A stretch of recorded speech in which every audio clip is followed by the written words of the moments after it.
The creator wake up call that we all need. I am jumping on today to remind you of something foundational that we need. It's a reminder, a reset, and a wake up call for us because right now we're living through what I would call a crisis of creator strategy uh, decay.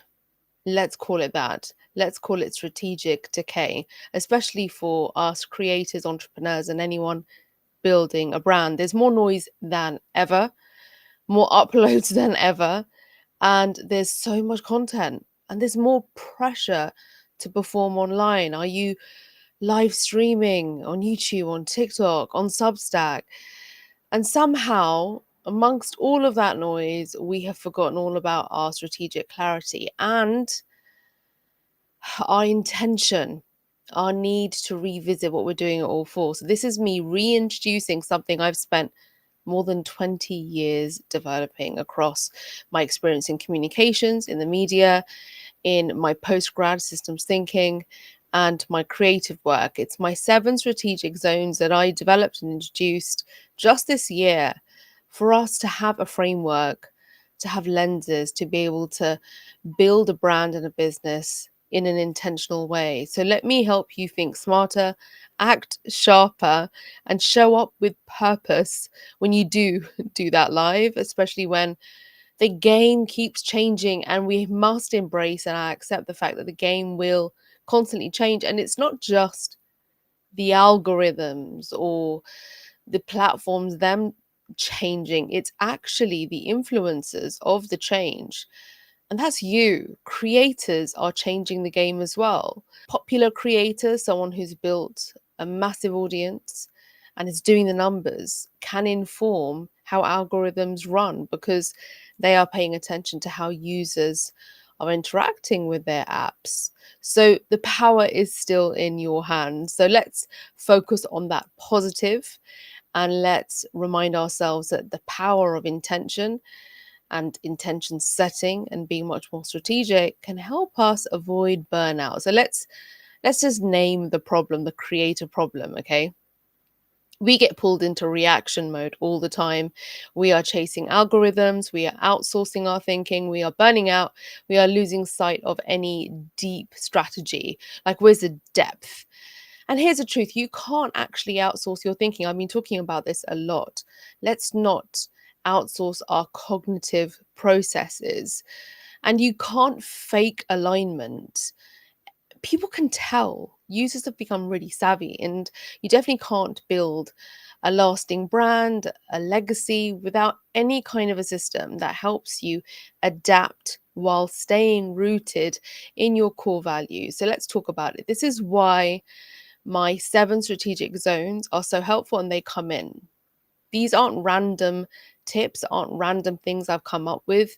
This is an integrated system that I have been inspired to create through my study of systems thinking at postgrad level. I'm on the final legs of it, and I'm a chartered public relations practitioner. And in my 20 plus years of communications and media experience, I have really picked up a lot of very diverse experience that has helped me to become really adaptable, but also helped me to recognize all the different things, all the different layers that inform a brand's identity, the strategy, the reputation. And so that's why I put these 7 strategic zones together to help you build and lead with clarity and build some resilience, the resilience that we all need. So let me walk you through them.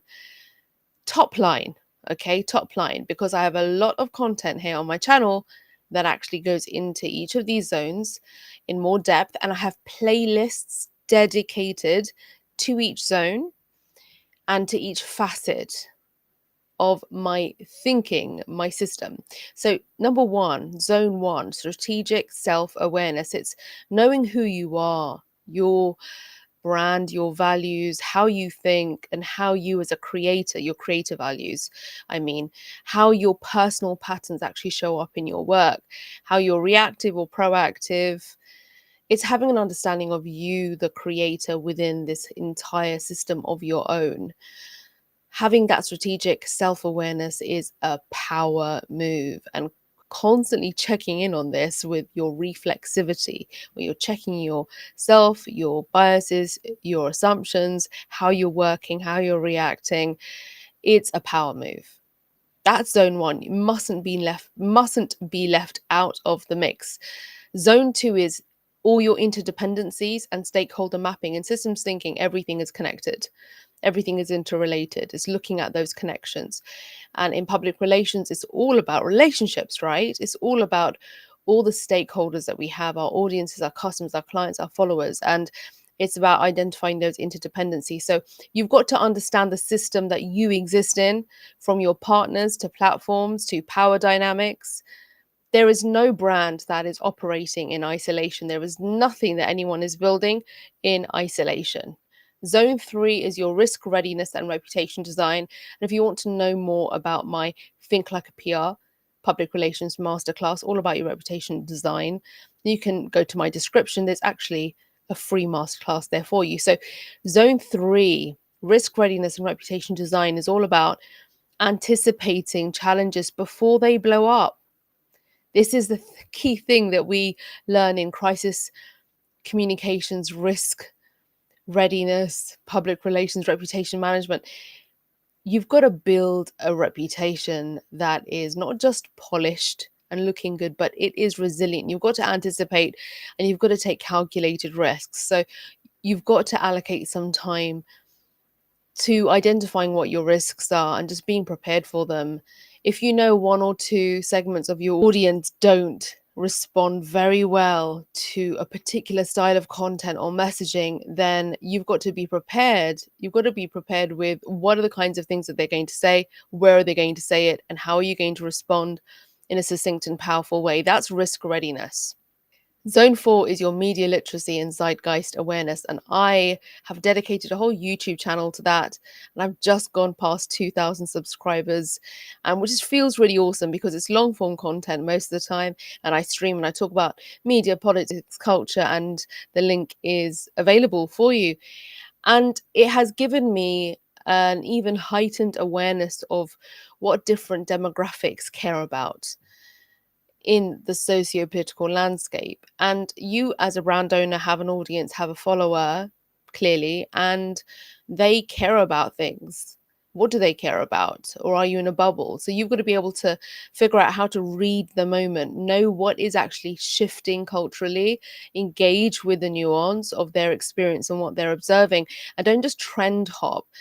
Suddenly you're going to talk about sustainability or climate change or, I don't know, human rights. Don't trend hop. Know what are the issues that really matter to your audience and to your followers. And then you've got to do some homework. You cannot escape the homework. Zone five is about your entire engagement system and your content architecture. Now, your content isn't random and it shouldn't be thought of as random. It is a calculated move by you, and it's creating a system and a rhythm that people will come to depend on, rely on, expect, anticipate. It's a strategy that will meet your audience where they are. So be intentional with this. Understand, what is your engagement system? How do you engage? Which are the platforms? What is the process? What is your content architecture? Where are you putting in more effort? Where is more of your focus? I absolutely put way more focus on my YouTube channels than I do anywhere else. I've started to introduce TikTok a little bit more and not be so complacent about Instagram. But honestly, there's only so much you can do. So are you going to be intentional with this? I'm very intentional with my YouTube content and my YouTube channels. You've got to make that call. Your zone six is your North Star and value compass. Now, this is all about your core values. I did mention your values in zone one of your strategic self-awareness. Now, that's more about you as a creator, as a person, as a brand. Your North Star, your value compass, what drives you? And which lines do you absolutely not cross? What are your red lines, let's say? What are your boundaries? What will you absolutely allow to steer you into different spaces What is the theme or the issue? Is it to do with creativity? Is it to do with AI? Is it to do with tech, where you'll be quite happy to cross post or collaborate? So what are your core values, and where are you happy to be flexible? You've got to have a little think about this. Again, this is all about reflection on your brand and your business. And takes us to zone 7, which is all about your reflexive thinking. Your reflexive thinking is reflexivity, and it's us questioning ourselves, questioning what's going on in our brand, and not being so complacent, not just going with the flow so much. And this helps us to stay adaptive. We're able to question how we're working, what we're doing, why we're doing it. And we can think in layers. We can build from what we have. And it's not just about what's trending. We're doing it in a way that is much more aware and much more knowledgeable. Now that I've taken you through those 7 strategic zones, why does this matter right now? Because you as a creator are facing algorithm fatigue. You are perhaps facing some kind of confusion, lack of clarity over your values. Perhaps there's visibility fatigue, visibility chaos, even, and it's all happening at once. Even A-listers are stepping up their content game just to stay in the conversation. I just did a video and a blog post about this. You may have seen it. So if they're stepping up their game to talk to the camera because they realize that visibility is an issue, and if they have had to evolve strategically, then absolutely so do we. So this isn't hopefully about being everywhere, even though we try to be. It's about being intentional, not just visible, because yes, we know there's demand for visibility, there's chaos around it, but we want to be valuable. Before I decided to jump on the mic and do this, I thought I want to really provide some value. What new thing can I share? Is there a trending issue that really matters to my audience and the community I'm building? And I thought, no, let's just get right back to the basics, the core of it all. Why am I here? I'm here to encourage you and others to have a thinking system in place and to be much more intentional with how you're building your brand, because this adventure is an unpredictable one. So let's have some kind of a framework, and let's have some kind of intention within it all, in and amongst it all. So over the next few episodes, I will break down the strategic zones again, and I'll show you how to apply them to your brand and your content and your decision making. And if you're really serious about building your strategic capability, short term and long term, and remember that leads to credibility, then absolutely do subscribe, comment, reach out. And if you can also subscribe to my site, where you can get my weekly newsletter, and you may even be interested in signing up for my summer masterclass. And just as I mentioned earlier, there's a reputation management masterclass. It's called Think Like a PR. It's available right now. It's about 30 minutes.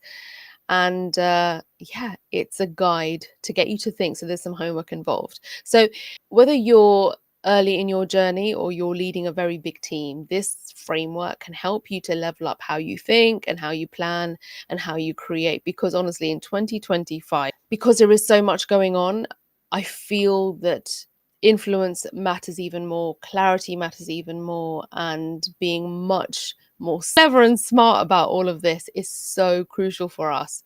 It's not just about burnout anymore, it's about value for ourselves and our process. We're putting so much out there.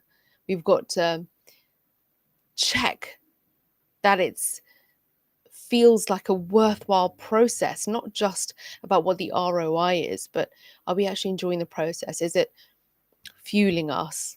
And does it really sit with our core values? So I hope this has given you all the value that I had intended it to. And if you haven't subscribed already, then please do. And if you're new, welcome. And I will see you in the next one.